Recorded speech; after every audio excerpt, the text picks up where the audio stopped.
Իմ տղան բարձրակարգ տղա է, որ դու էլ իր չափ գիտելիք ունենայիր, դու էլ բանակում չեր ծառայի։ Նիկոլի Անդոն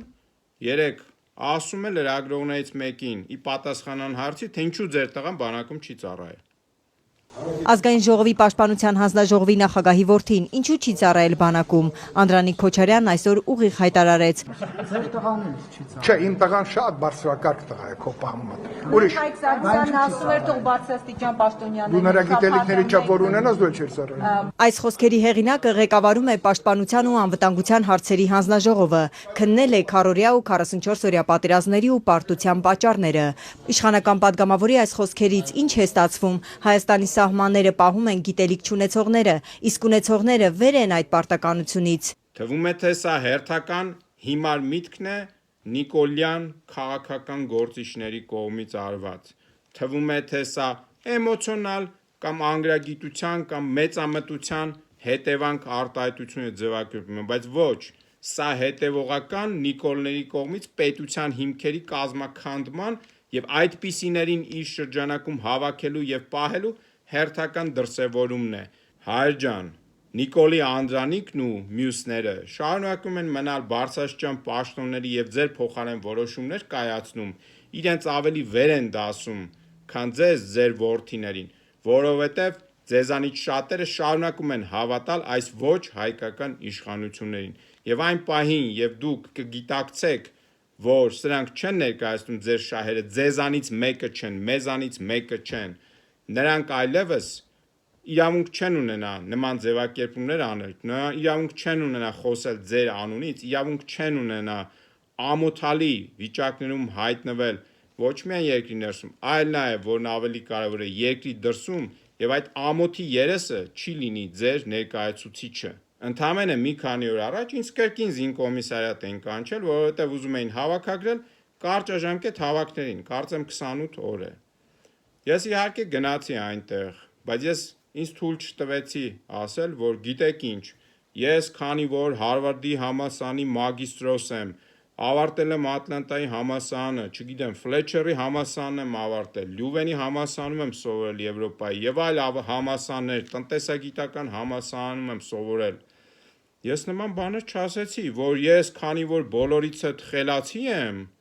եւ ունեմ, չգիտեմ, 150 IQ կամ 500 IQ, այ դրա համար չպետք է ես գնամ բանակ ծառայեմ, ես ում եք կանչել, ինչի եք կանչել։ Ես նման արտահայտություններ ինձ թույլ չտվեցի, նույնիսկ իմ մտքով չեմ անցկացրել նման բան։ Ես իհարկե բանակում ծառայել եմ։ Ես բանակում ծառայել եմ 2000-ից 2002 թվականներին, նույնիսկ առողջական խնդիրներ ունենալով, հետազոտությունները անցնելուց հետո 3 հոդվածից 2-ը ազատում էին բանակից, իսկ մեկը նախատեսում էր թիկունքում ծառայություն։ Դրանով հանդերձ ես որևէ գործողություն չեմ արել, որպեսզի ազատվեմ բանակից։ Ես ծառայել եմ Հայաստանի Հանրապետության բանակում 2 տարի, չնայած որ թիկունքում եմ ծառայել, բայց իմ ծառայությունը եղել է ծառայություն եւ ես ծառայել եմ բանակում։ Եվ դրանից հետո առողջական խնդիրները սրվել են, ինչ որ ժամանակ հետո ունեցել եմ քաղցկեղ եւ այդ պատճառով ես զինկոմիսարիատում հայտարարել եմ, որ առողջական խնդիրների եւ թուղթ եմ իհարկե ներկայացրել բժշկական հաստատությունից, պատճառով չեմ կարողանալու մասնակցել։ Իհարկե նրանք ստուգել են այդ ամենը, համոզվել են եւ ասել են այո, ձեր առողջական վիճակով հակացուցված է մասնակցել այդ հավաքներին կարճաժամկետ, նույնիսկ կարճաժամկետին։ Քանի որ այնտեղ նախատեսվում է նաեւ մարտական հերթապահություն։ Այսինքն առողջական խնդիրները թույլ չեն տալիս, բայց ես ելի եմ կրկնում, ինձ որևէ վարքյան իմ մտքում թույլ չտվեցի մտածելու, որ գիտեք ինչ, ես ունեմ գիտելիքներ, որ Հայաստանի Հանրապետությունում շատ քիչ մարդ ունի, հետեւաբար ինձ ուր եք կանչել։ Ես նման բան ինձ թույլ չտվեցի, ինչու՞։ Որովհետեւ ես շատ լավ հասկանում եմ պետության դերը, ես շատ լավ հասկանում եմ, որ այն մարդիկ, որ ուզում են պետության համար պատասխանատվություն ստանձնել, որ այն մարդիկ, որ ուզում են հայ ժողովրդին ներկայացնել, նրանք պարտավոր են ավելի մեծ զոհողությունների գնալ, քան մնացյալ սովորական մարդիկ, այսինքն սովորական ասելով մարդիկ, որոնք պետության համար պատասխանատվություն ստանձնելու հայտ չեն ներկայացնում։ Այս համատեքստում ես ուզում եմ մի բան էլ ասել, սիրելի հայր։ Երբ ես սովորում էի Հարվարդի համալսարանում, ես ունեի տասնյակ կուրսեցիներ, որոնք ամերիկյան ոչ միայն հատուկ ծառայությունների, այլ բանակի հենց սպաներ էին, բանակի սպաներ էին, առանց չափազանցության շուրջ 2 տասնյակ բանակի սպաների հետ եմ ես իմ կրթությունը ԱՄՆ-ում ստացել, որոնցից մի քանիսի հետ էլ ընկերացել էինք, եւ այս մարդիկ բարձրակարգ զինվորականներ էին, բարձրակարգ գիտելիքներով եւ որոնք նվիրումով ծառայում են եւ շարունակում են ծառայել իրենց պետությանը։ Նույնիսկ նախագահ Տրամպը, որը հարուստի ընտանիքից էր, նախագահ Տրամպի հայրը, որպեսի տղան ավելի կարգապահ նվիրված լինի եւ որպեսի տղային ճիշտ դաստիարակի 14 տարեկանից զինվորական կրթահամալիր է հանձնում Տրամպին,